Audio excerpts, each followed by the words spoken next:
6 Easy Ways to Increase Your Resilience.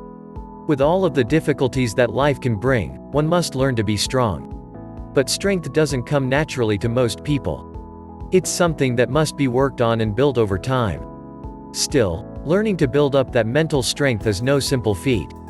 It can feel like an uphill battle to improving that fortitude. Welcome to Exclamatory Show. Subscribe our channel to be an exclamatorian.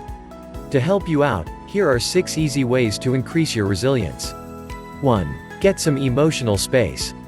When you're close to a situation, it can be difficult to gain insight from it in a wholly rational manner.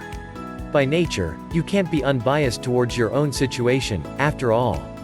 As such, what you need to do is try to separate yourself from things that test you. This doesn't mean to avoid hardship, of course.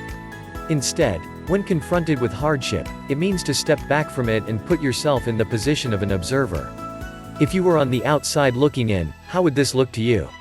Studies have shown that distancing yourself emotionally from a situation makes things less intense, allowing for more positive methods of self-reflection.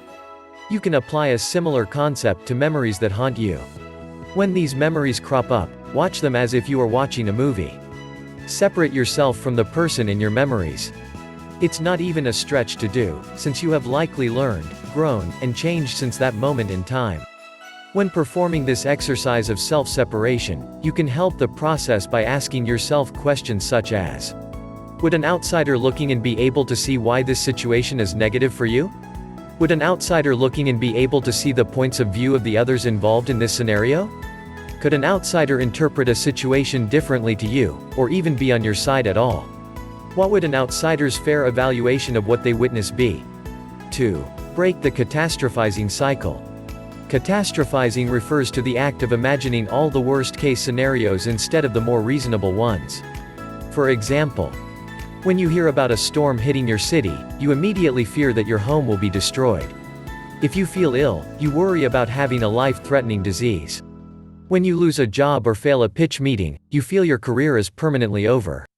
If your partner breaks up with you, you think you'll never find love and that you'll die alone. When an electrical appliance breaks down, you worry that it's going to explode. Those examples may have been somewhat extreme, but catastrophizing can also involve more minor negative thoughts. Regardless of the severity, this kind of thinking is linked to decreased positive thinking and symptoms of depression, especially in individuals who are already in somewhat difficult circumstances. It is somewhat important to be aware of multiple possibilities, including the bad ones, so that you can prepare for different outcomes. You certainly shouldn't only ever expect the best, as that means you won't be ready for the many times when the best outcome isn't the one you'll get. But going too extreme into the negative territory is unrealistic and unnecessary, and you can't be resilient while you're fretting over those thoughts. Learning to control that negativity is incredibly powerful. 3. Learn to forgive. Over the course of your life, many people will do you wrong. If you spend your time hating everyone who does something bad to you, you're going to wind up being held back. In many cases, the act of bearing grudges and refusing to forgive can harm your mental and physical health, according to research. Learning to forgive can be a complicated process, but it's compelling to take control of your emotions and life in this way. Here are steps you will take in your journey towards forgiving others. Step 1. Acknowledge what happened and the pain that it caused, and recognize how it continues to affect your life till this day. Step 2. Commit to forgiveness. Forgiving someone is not something you can be wishy-washy over. You must decide to release ill will and resentment at the moment and commit to that. Step 3. Understand what forgiveness requires. You don't need to let someone get away with their wrongs, speak to them, or make nice with them to forgive, so if that isn't necessary, focus on forgiveness from a distance. Step 4. Find the opportunity for growth. This past pain has changed you. How has it made you better? How can it keep making you better? Of course, forgiveness isn't necessary for all circumstances. You may fully forgive a small number of people who have harmed you in excruciating and significant ways, and that's okay. The recovery process from trauma and pain in those extreme situations can sometimes benefit from relieving yourself of the need to forgive. But learning where a lack of forgiveness is holding you back is important.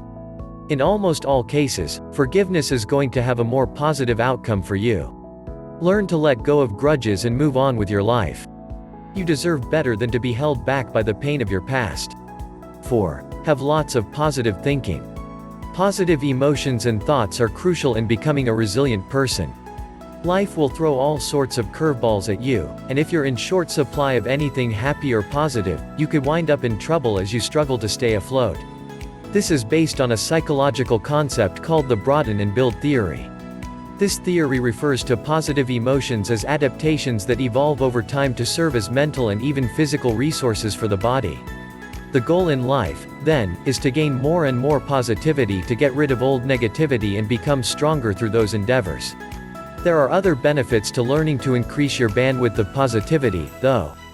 Longevity, good physical health, and more fulfilling life outcomes are associated with a higher level of positive emotions.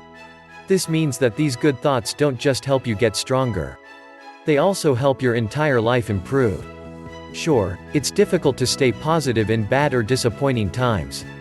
But that's a skill that you can sharpen and improve over time, so get started right away. 5. Practice mindfulness to increase resilience. Mindfulness has become increasingly popular in the world of mental health over the last several years. Whether done in the form of meditation, in conjunction with a form of exercise, or brief few-minute bursts throughout the day, there's no denying how commonly it's spoken about and performed. The reason mindfulness is such a hot topic is that it works. It is the act of focusing on the present and living in the moment, becoming aware of yourself, and simply existing. When mastered, it's a potent tool for positive thinking, mental strength, and overall happiness. Don't believe how effective it is? Here are some studies that prove it. Mindfulness-based stress reduction and health benefits. A meta-analysis, in Journal of Psychosomatic Research 2004.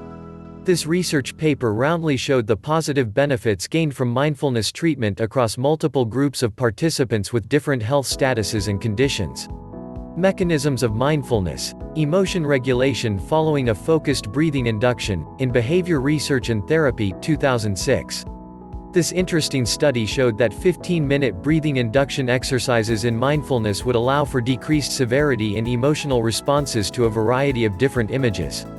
Mindfulness-based stress reduction, a literature review and clinician's guide, in Journal of the American Academy of Nurse Practitioners 2008. This study indicated that mindfulness-based stress reduction treatment provides therapeutic qualities to healthcare providers and helps those with stress, anxiety, and chronic illness to manage their daily lives. It also found that all effects were positive, with no bad side effects to the treatment. Relationships between mindfulness practice and levels of mindfulness, medical and psychological symptoms and well-being in a mindfulness-based stress reduction program, in the Journal of Behavioral Medicine 2008. Performance of mindfulness practices, especially in conjunction with other calming or relaxing mindfulness-enhancing activities, leads to improvements in psychological well-being. The study also found that it reduces symptoms of mental and physical illness and brings down perceived stress levels. There are plenty of guides online for how to perform acts of mindfulness.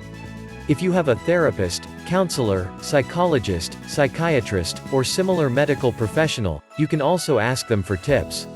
6. Remember, this too shall pass. Resilience isn't exactly easy to build. It takes a lot of time and effort to learn to be strong in all situations, and even then, you'll have your moments of weakness because you're still human. The best way to begin building resilience is to apply strength in your everyday life. And sometimes, strength lies in just managing to get through the day, even when it's difficult. The common phrase, "this too shall pass," encompasses that message perfectly. Bad things happen, and sometimes your resilience will come not in fighting those things, but in outlasting them. This is a powerful method of fostering positive thinking and hope. Knowing that a future is waiting ahead of you where this pain will be gone is an incredible way to empower yourself. It can reduce the distress you feel and remind you that even when things feel terrible, the world isn't ending, and you will push through. Thinking of yourself as a strong warrior who survives all their worst days is a wonderful way to build your resilience. This isn't all just fancy talk, either. Research actually considers this method of thinking to be an effective and positive way of regulating emotions and focusing on the silver linings. Thinking about the future and realistically placing yourself in it will help you get through it. Need some help? Ask yourselves questions like, where will you be in 5 years? What will you be doing in 5 years? Will this matter to you anymore in 5 years? How will this make you feel in 5 years? Final thoughts on some easy ways to increase your resilience. It is never effortless to increase resilience and strength, but taking simple steps in that direction can be all you need to see long-term improvements. By beginning to work on yourself now, you'll be naturally improving your strength already. So don't waste any time in getting started on your journey to better resilience. Don't forget to subscribe and hit the bell icon.